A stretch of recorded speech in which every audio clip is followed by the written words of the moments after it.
Hi, thank you for watching Digging to China. I'm Dongxiang. If you look at any category of weapons system, you will find that Chinese armed forces have more different types of design in development than the rest of the world's arms producers combined. It is particularly true of combat aircraft. Mainland China has two large fighter aircraft design and production centers in Shenyang and Chengdu. China has an attack aircraft, a cargo lifter and a bomber facility in Xi'an. In China's other industrial sites, there are jet trainers and smaller attack aircraft. As a matter of fact, the Chengdu J-20 fighter has been the most visible symbol of China's massive military buildup. The aircraft is a heavy twin-engine design and can be stealthy. Radar can hardly detect it.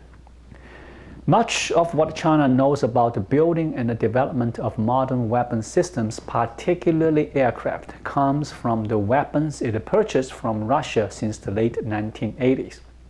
In the 1990s, Chinese defense industrialists began to gain insight on how to build their own high-tech weapons.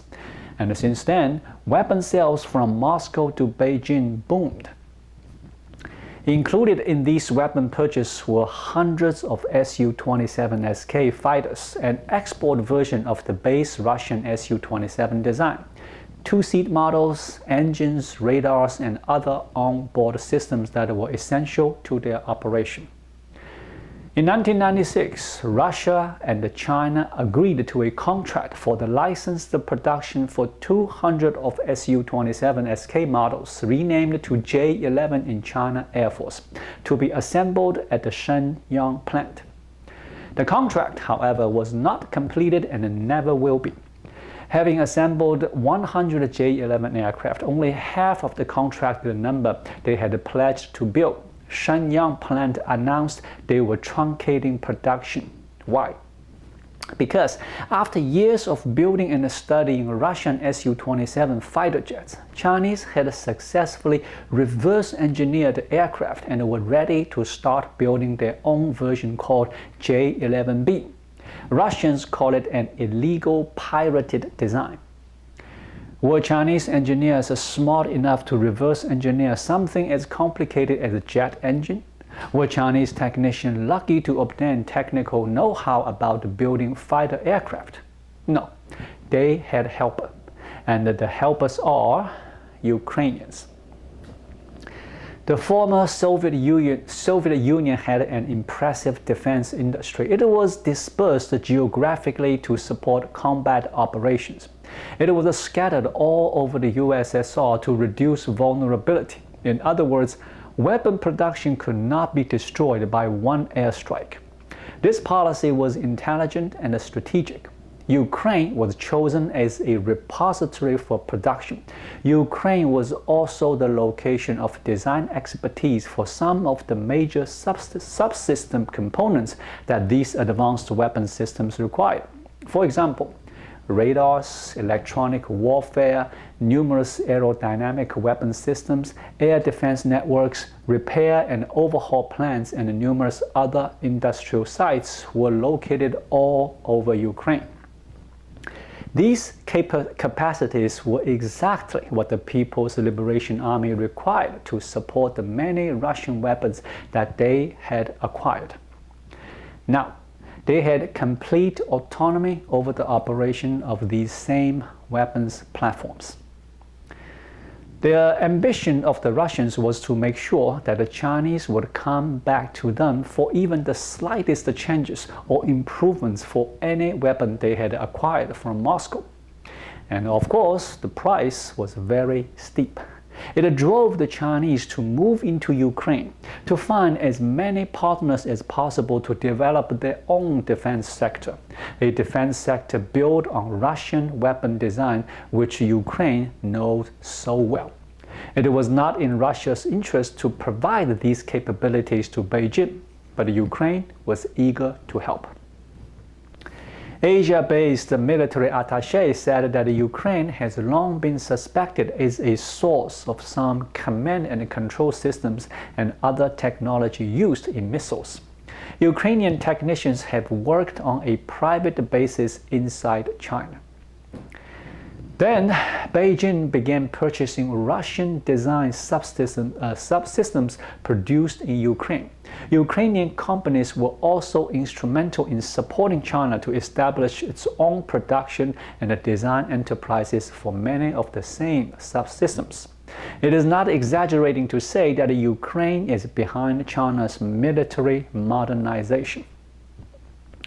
To be sure, the technology China has acquired has already enabled the growth of China's own indigenous design and manufacturing abilities, making it less reliant on Ukraine than it once was.